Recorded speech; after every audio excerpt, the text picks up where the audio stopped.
नमस्कार, मैं दीपांजलि। आज मैं आपको छत्तीसगढ़ के प्रसिद्ध मंदिर मां दंतेश्वरी मंदिर का दर्शन कराने जा रही हूँ। आइए शुरू करते हैं माता दंतेश्वरी देवी की छोटी सी कहानी के साथ। छत्तीसगढ़ के प्राचीन और प्रमुख मंदिरों में से एक मां दंतेश्वरी मंदिर के बारे में तो आपने सुना ही है। इस प्राचीन मंदिर के निर्माण के पीछे एक दिलचस्प कहानी भी छिपी हुई है। इस मंदिर का निर्माण बस्तर के राजा ने करवाया था। शास्त्रों में देवी के अनेक रूपों का वर्णन किया गया है और पृथ्वीलोक में कई जगहों पर उनके स्थापना का उल्लेख मिलता है। नगर के सम्राट जनों से लेकर वनवासियों तक में देव पूजन का वर्णन धर्म ग्रंथों में मिलता है। देवी ने धरती पर अवतरण अपने भक्तों के उद्धार और उनके कष्टों का हरण करने के लिए किया था। ध्यान पूर्वक साधना और तपस्या करके देवी माँ को प्रसन्न किया जाता है। पृथ्वीलोक पर वैसे तो माँ के शक्तिपीठों की महिमा अपरंपार है और शक्तिपीठों के चमत्कार की वजह से इन मंदिरों में 12 मास भक्तों का भीड़ उमड़ा रहता है। शास्त्रों में कहीं 51 तो कहीं पर 52 शक्तिपीठों का उल्लेख मिलता है। तंत्र चूड़ामणि में 52 शक्तिपीठों का वर्णन किया गया है। देवी पुराण में शक्तिपीठों की संख्या 51 बताई गई है, जबकि तंत्र चूड़ामणि में 52 शक्तिपीठ बताए गए हैं। कुछ धर्म ग्रंथों में इनकी संख्या 108 तक बताई गई है। ऐसे ही प्राचीन और पौराणिक देवी मंदिर छत्तीसगढ़ के बस्तर में भव्य और चमत्कारिक स्वरूप में स्थित है। इस मंदिर में विराजित माता को दंतेश्वरी देवी कहा जाता है। दंतेवाड़ा को हालांकि देवी पुराण के 51 शक्तिपीठों में शामिल नहीं किया गया है, लेकिन इसे देवी का 52वां शक्तिपीठ माना जाता है। मान्यता है कि यहाँ पर माता सती का दांत गिरा था, इसलिए इस जगह का नाम दंतेवाड़ा और माता का नाम दंतेश्वरी देवी पड़ा। 2 नदियों के संगम पर है माता विराजमान। दंतेश्वरी देवी का मंदिर शंखनी और डंकनी नाम की 2 नदियों के संगम पर स्थित है। देवी को बस्तर की कुल देवी माना जाता है। 800 साल पुराना मंदिर है, 1300 ईस्वी के आसपास बताया जाता है। और इसके और भी एक है कि यहाँ का जो शिलालेख है, शिलालेख के आधार पे उससे भी पुराना मंदिर कहा गया है, जिसमें गंगवंशी नागवंशी महाराजाओं समय से ही ये मंदिर था। और जो काकतीय राजवंश हैं उनके समय में जो उनकी इष्ट देवी है मावली माता, जो आज भुवनेश्वरी नाम से जाना जाता है, बगल में जो छोटी माई जी हैं, इनको 1933 में प्रफुल्ल चंद्र भंजदेव के समय में मंदिर का निर्माण किया गया रहा बाहरी। और बाकी जो गर्भगृह हुई था वो विश्वकर्मा जी के द्वारा किया। यहाँ दर्शनार्थी आते हैं और अपना मनोकामना रखते हैं। हम सभी दर्शनार्थियों को मनोकामना पूर्ण होता है उनके हिसाब से। इस मंदिर में प्रवेश से पहले 16 या धोती धारण करना जरूरी है। मंदिर में सिलाई किए कपड़े पहनना वर्जित है। बस्तर की खूबसूरती इसके आसपास के दिलकश कुदरती नजारों में है। प्रकृति का अनमोल खजाना इस क्षेत्र में चारों तरफ बिखरा हुआ है। जहाँ तक नजरें जाती हैं, ओनिंदा घनघोर जंगल दिखाई देता है। यह मंदिर बस्तर में स्थित माता दंतेश्वरी का है। यह मंदिर को देश का 92वां शक्तिपीठ माना जाता है। इस मंदिर का निर्माण 14वीं शताब्दी में राजा अन्नमदेव ने करवाया था। यह मंदिर शंखनी और डंकनी नदी के संगम पर स्थित है। 800 साल पुराना यह ऐतिहासिक मंदिर लकड़ी के 32 खंभों पर टिका हुआ है। यह मां दंतेश्वरी का मंदिर छत्तीसगढ़ के सबसे प्राचीन मंदिरों में से एक है, जो हिंदुओं और बस्तर के आदिवासियों के लिए बहुत ही महत्वपूर्ण है। मान्यता है कि देवी सती का दांत यहाँ गिरा था, इस वजह से इस स्थान का नाम दंतेवाड़ा और देवी का नाम दंतेश्वरी देवी रखा गया। यहाँ के काकतीय शासकों ने इस स्थान को बचाया और एक साम्राज्य बनाया था। यह बस्तर राज्य की कुलदेवी के नाम से भी जानी जाती है। मां दंतेश्वरी को बस्तर राज्य की कुलदेवी के रूप में पूजा जाता है। राजा अन्नमदेव से जुड़ी है देवी के स्थापना की कथा। मां दंतेश्वरी मंदिर के निर्माण की कथा एक राजा को देवी के दिए वरदान से जुड़ी हुई है। कहा जाता है कि बस्तर के पहले राजा अन्नमदेव वारंगल से यहाँ आए थे। राजा अन्नमदेव को देवी दंतेश्वरी का वरदान मिला था कि वह जहाँ तक जाएंगे वहाँ तक उनका राजपाट फैलता जाएगा। लेकिन इस वरदान के साथ एक शर्त भी जुड़ी हुई थी, और वह शर्त यह थी कि राजा चलते हुए रास्ते के पीछे पलटकर नहीं देखेंगे। राजा आगे आगे चल रहे थे और माता राजा के पीछे पीछे चल रही थी। अन्नम देव ने चलना शुरू किया और वे कई दिन और रात चलते रहे। वह चलते चलते शंखनी और टंकनी नदियों के संगम पर पहुंचे। यहाँ उन्होंने नदी पार करने के बाद माता की पायल की आवाज महसूस नहीं की, सो राजा वहीं रुक गए और माता के रुक जाने की आशंका से उन्होंने पीछे पलट कर देखा। माता तब नदी पार कर रही थी। राजा के रुकते ही मैया भी रुक गई और उन्होंने आगे जाने से इनकार कर दिया। दरअसल नदी के जल में डूबे पैरों में बंधी पायल की आवाज पानी के कारण नहीं आ रही थी और राजा इस भ्रम में कि पायल की आवाज नहीं आ रही है, शायद माता नहीं आ रही है, सोचकर पीछे पलट गए। वचन के अनुसार माता के लिए राजा ने शंखनी डंकनी नदी के संगम पर एक सुंदर भव्य मंदिर बनवा दिया। तब से माता इन नदियों के संगम पर विराजमान है। दंतेश्वरी मंदिर के पास ही मां दंतेश्वरी के चरणों के चिन्ह मौजूद हैं। दंतेश्वरी मंदिर का निर्माण 14वीं शताब्दी में दक्षिण भारतीय शैली में चालुक्य राजाओं द्वारा किया गया था। मंदिर को 4 भागों में बांटा गया है, जैसे गर्भगृह, महामंडप, मुखमंडप और सभा मंडप। गर्भगृह और महामंडप पत्थर और लकड़ियों से बनाए गए थे। वर्तमान मंदिर का निर्माण 1880 में वारंगल के राजा हिरला चितेर ने करवाया था। वारंगल के राजाओं की कुलदेवी माता दंतेश्वरी थी और वह विष्णु भक्त भी थे। मंदिर सागौन के 32 स्तंभों पर खड़ा है, जिनके ऊपर ओडिशा के कारीगरों ने बेहद खूबसूरत नक्काशी की है। मंदिर के मुख्य दरवाजे पर भगवान विष्णु दशावतार में विराजमान है। मंदिर के गर्भगृह में माता की 6 भुजाओं वाली प्रतिमा विराजमान है। दंतेवाड़ा में माता दंतेश्वरी की 6 भुजाओं वाली काले ग्रेनाइट पत्थर की विलक्षण और अद्भुत प्रतिमा विराजमान है। 6 भुजाओं में दाएं हाथ में शंख, खड्ग, त्रिशूल और बाएं हाथ में घंटी, पद और राक्षस के बाल माता धारण की हुई है। यह मूर्ति नक्काशी युक्त है और ऊपरी भाग में नरसिंह अवतार का स्वरूप है। द्वार पर 2 द्वारपाल दाएं बाएं खड़े हैं। 21 स्तंभों से युक्त सिंहद्वार के पूर्व दिशा में 2 सिंह विराजमान हैं, जो काले पत्थर के हैं। यहाँ भगवान गणेश, विष्णु, शिव आदि की प्रतिमाएं विभिन्न स्थानों पर स्थापित हैं। मंदिर के गर्भगृह में सिले हुए वस्त्र पहनकर प्रवेश प्रतिबंधित है। देखिए, माँ दंतेश्वरी जो है, राजा दक्ष प्रजापति जो हवन करवाए थे, उसमें शिव जी को निमंत्रण नहीं दिए थे।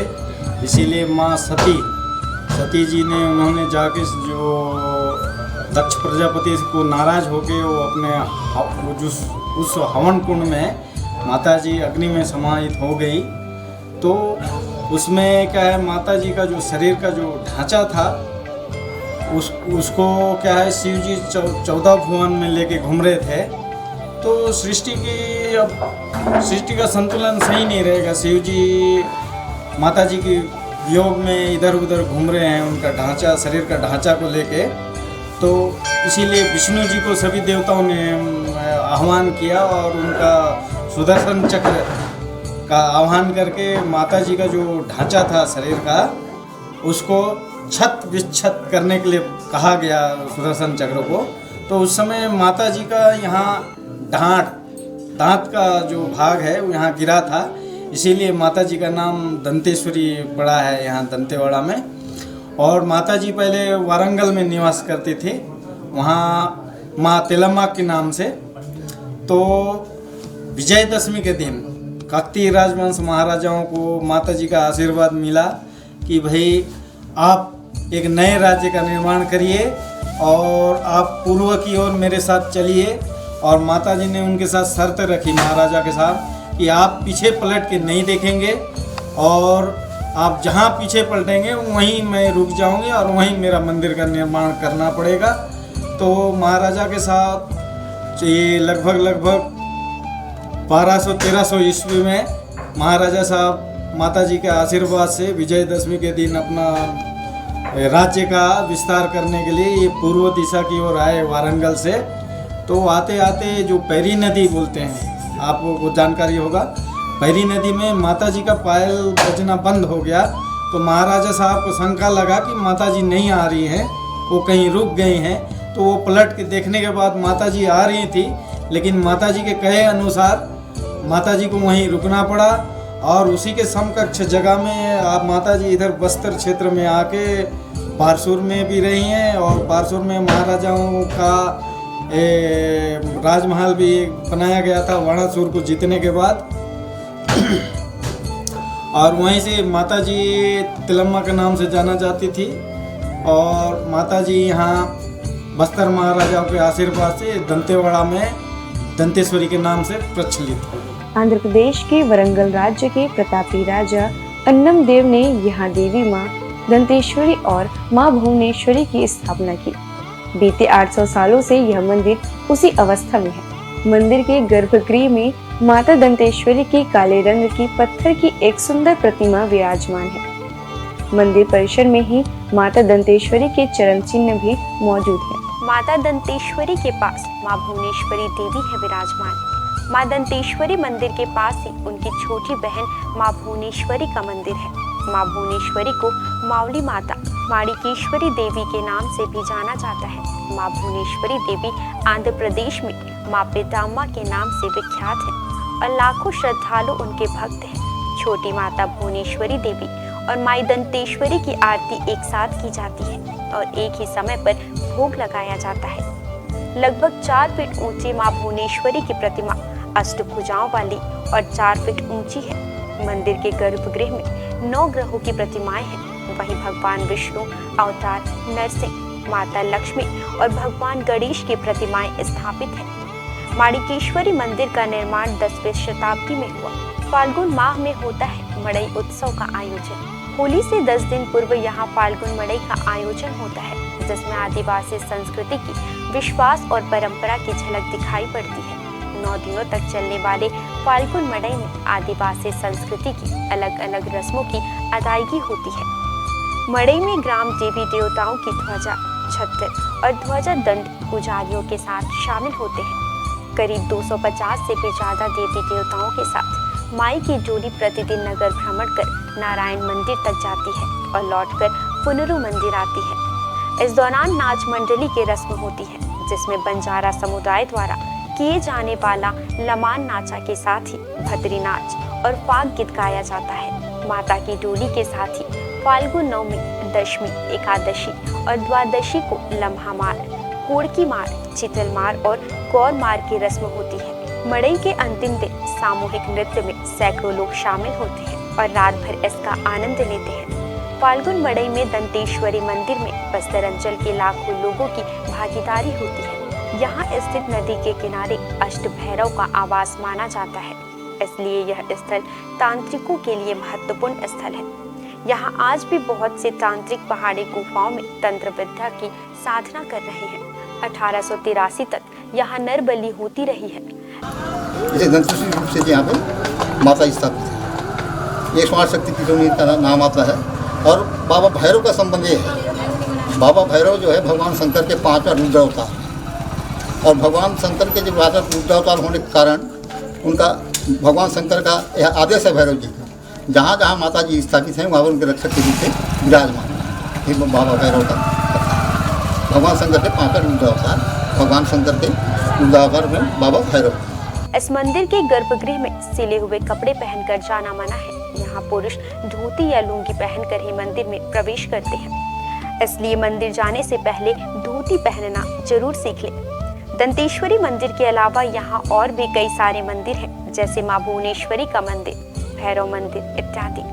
दंतेश्वरी देवी की पूजा अर्चना के बाद भैरव बाबा का दर्शन करना आवश्यक है, अन्यथा पूजा पुण्य नहीं मानी जाती।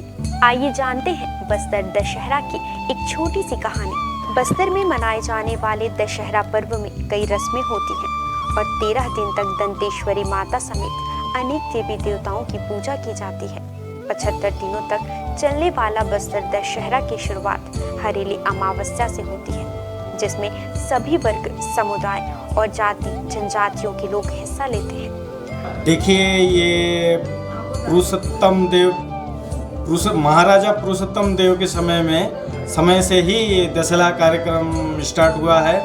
महाराजा साहब यहाँ से जगन्नाथपुरी के लिए पैदल यात्रा किए थे, तो वहाँ जगन्नाथ जी ने उनको खुश होकर रथ का अधिपति बना दिया, तो उन्होंने यहाँ बस्तर में आके रथ का निर्माण करवाया और रथ में माता जी को बैठा के नगर भ्रमण करवाया। तो इसीलिए वहीं से दशहरा पर्व अभी चालू हो गया है। और यहाँ माँ दंतेश्वरी विश्वविख्यात देवी है, तो यहाँ कई जगह से आते हैं, विदेशों से भी आते हैं और छत्तीसगढ़ से, मतलब कई राज्य से आते हैं भारत के, और यहाँ दर्शन करके। और जो यहाँ का बस्तर दशहरा है वो विश्व का सबसे पहला दशहरा है। और एक दशहरा बनाया जाता है आपका वो कहाँ बोलने से, हिमाचल प्रदेश में। दो ही जगह भारत में दशहरा बनाया जाता है। तो इसमें बस्तर दशहरा जो है पूरा फेमस दशहरा है और बहुत भव्य रूप से बनाया जाता है। और माई जी यहाँ से जब तक जाएंगे नहीं तो दशहरा कार्यक्रम स्टार्ट होता नहीं है। महाराजा साहब माई जी को जो मावली प्रघाव कार्यक्रम होता है उसमें महाराजा साहब माता जी को आह्वान करके मावली प्रघाव करते हैं। माता जी को फिर अपने वो जगदलपुर की जो दंतेश्वरी मंदिर है उसमें फिर माता जी का जो डोली है वहाँ उनको स्थापित किया जाता है डोली को। और पूरा दशहरा कार्यक्रम संपन्न होने के बाद फिर माता जी की विदाई होती है, तब माँ दंतेवाड़ा के लिए प्रस्थान करती है। इस पर्व में राम रावण युद्ध की नहीं बल्कि बस्तर की मां दंतेश्वरी माता के प्रति अपार श्रद्धा झलकती है। पर्व की शुरुआत हरेली अमावस्या को माचकोट जंगल से लाई गई लकड़ी पर पाट जात्रा रस्म पूरी करने के साथ होती है। बेरिंगपाल गांव के ग्रामीण सिरासार भवन में सरई पेड़ की टहनी को स्थापित कर डेरी गड़ाई रस्म पूरी करते हैं। विशाल रथ निर्माण के लिए जंगलों से लकड़ी लाने की प्रक्रिया शुरू हो जाती है। झार उमरगांव व बेड़ा उमरगांव के ग्रामीणों को रथ निर्माण की जिम्मेदारी निभाते हुए 10 दिनों में पारंपरिक औजारों से विशाल रथ तैयार करना होता है और देखते ही 2 मंजिला रथ बनकर तैयार हो जाता है। इस पर्व में काछन गादी की पूजा का विशेष प्रावधान है। रथ निर्माण के बाद पितृमोक्ष अमावस्या के दिन ही काछन गादी पूजा संपन्न की जाती है। इस विधान में मिर्गान जाति की बालिका को काछन देवी की सवारी कराई जाती है। यह बालिका बेल के कांटों से तैयार झूले पर बैठकर दशहरा पर्व मनाने की अनुमति देती है। जिस वर्ष माता अनुमति नहीं देती उस वर्ष बस्तर में दशहरा नहीं मनाया जाता। काछन यात्रा के दूसरे दिन गांव आमाबाल के हलबा समुदाय का एक युवक सिरासार में 9 दिनों की निराहार योग साधना में बैठ जाता है। इस दौरान हर रोज शाम को दंतेश्वरी माँ के छत्र को विराजित कर दंतेश्वरी मंदिर, सिरासार चौक, जय स्तंभ चौक व मिताली चौक होते हुए फूल रथ की परिक्रमा कराई जाती है। भीतर रहने रस्म। विजयदशमी के दिन मनाए जाने वाले बस्तर दशहरा पर्व में भीतर रहने रस्म में 8 चक्के के विशालकाय नए रथ को देर रात शहर में परिक्रमा कराने के बाद आधी रात को इसे चुराकर माड़िया और गोड जनजाति के लोग शहर से लगे कुम्हड़ा कोट ले जाते हैं। राजशाही युग में राजा के खातिरदारी से असंतुष्ट ग्रामीणों ने नाराज होकर आधी रात रथ चुराकर एक जगह कुम्हड़ा कोट में जंगल के पीछे छिपा दिया था। इसके पश्चात राजा द्वारा दूसरे दिन कुम्हड़ा कोट पहुंच और ग्रामीणों को मनाकर और उनके साथ भोज कर शाही अंदाज में रथ को वापस जगदलपुर के दंतेश्वरी मंदिर लाया गया। यह रस्म आज भी पर्व में जीवित है। बाहर रहने विश्व प्रसिद्ध बस्तर दशहरा में बाहर रहने का अलग ही महत्व है। विशेष जनजातियों द्वारा चुराए गए रथ को राजा छुड़ाने कुम्हड़ा कोट जाते हैं और उनके साथ बैठकर नवाखानी करते हैं। तब जाकर राजा रथ को वापस राजमहल ला पाते हैं। आज भी रथ को वापस शाही अंदाज में राजमहल लाया जाता है। भारत के अन्य स्थानों में मनाए जाने वाले दशहरा में रावण दहन के विपरीत बस्तर में दशहरे का पर्व रथ उत्सव के रूप में नजर आता है। प्राचीन काल में बस्तर को दंडकारण्य के नाम से जाना जाता था, जो कि रावण की बहन शूर्पणखा की नगरी थी। इसके अलावा माँ दुर्गा ने बस्तर में ही भस्मासुर का वध किया था, जो कि काली माता का एक रूप है। इसलिए यहाँ रावण का दहन नहीं किया जाता, बल्कि विशालकाय रथ चलाया जाता है। बस्तर संभाग के असंख्य देवी देवता के छत्र डोली पर्व में शामिल होते हैं। बस्तर के राजा पुरुषोत्तम देव ने जगन्नाथपुरी से रथपति की उपाधि ग्रहण करने के बाद बस्तर में दशहरे के अवसर पर रथ परिक्रमा की प्रथा आरंभ की थी, जो कि आज तक चली आ रही है। मुरिया दरबार और माता विदाई के साथ संपन्न होता है पर्व। मुरिया दरबार दशहरा के रस्मों में से एक रस्म मुरिया दरबार की है। बस्तर दशहरा का समापन डोली बिदाई और कुटुंब यात्रा पूजा के साथ किया जाता है। दंतेवाड़ा से पधारी दंतेश्वरी माता की विदाई को परंपरा को जिया डेरा से दंतेवाड़ा के लिए की जाती है। माता दंतेश्वरी की विदाई के साथ ही ऐतिहासिक बस्तर दशहरा पर्व का समापन होता है। विदाई से पहले माता की डोली और छत्र को स्थानीय दंतेश्वरी मंदिर के सामने बनाए गए मंच पर आसीन कर महाआरती की जाती है। विदाई के साथ अन्य ग्रामों से पहुंचे देवी देवता को भी विदाई दी जाती है। इसके साथ ही 75 दिनों तक चलने वाले ऐतिहासिक बस्तर दशहरा पर्व का समापन होता है। इस मंदिर का निर्माण की कहानी बड़ी ही रोचक है। बस्तर के पहले काकतीय राजा वरंगड़ से यहाँ आए थे और उन्हें मां दंतेश्वरी ने वरदान दिया था कि जहाँ तक वे जाएंगे वहां तक उन्हें राज्य का विस्तार होगा। लेकिन उनके पीछे एक शर्त थी कि वह रास्ते में पीछे मुड़कर नहीं देखेंगे। माता से मिले वरदान के बाद अन्नम देव ने चलना शुरू किया और उनके पीछे पीछे देवी दंतेश्वरी भी चलने लगी। दिन और रात चलने के बाद राजिम त्रिवेणी संगम पर पहुंचे। यहाँ नदी पार करते समय उन्हें माता की पायल की आवाज महसूस नहीं हुई। माता के रुक जाने की बात सोचकर राजा अन्नमदेव ने पीछे पलटकर देख लिया। राजा के रुकते ही माता भी वहीं रुक गई और उन्होंने आगे जाने से इनकार कर दिया। जिसके कुछ दिनों बाद माता दंतेश्वरी राजा अन्नमदेव के सपनों में आई और कहा, शंखनी और डंकनी नदी के संगम में मेरा एक भव्य मंदिर बनाओ। माता के आदेश के बाद राजा ने दंतेवाड़ा में देवी माँ के भव्य मंदिर का निर्माण कराया, जो आज देश के प्रमुख शक्तिपीठों में गिना जाता है। हमने आज आपको दर्शन कराया माँ दंतेश्वरी मंदिर का।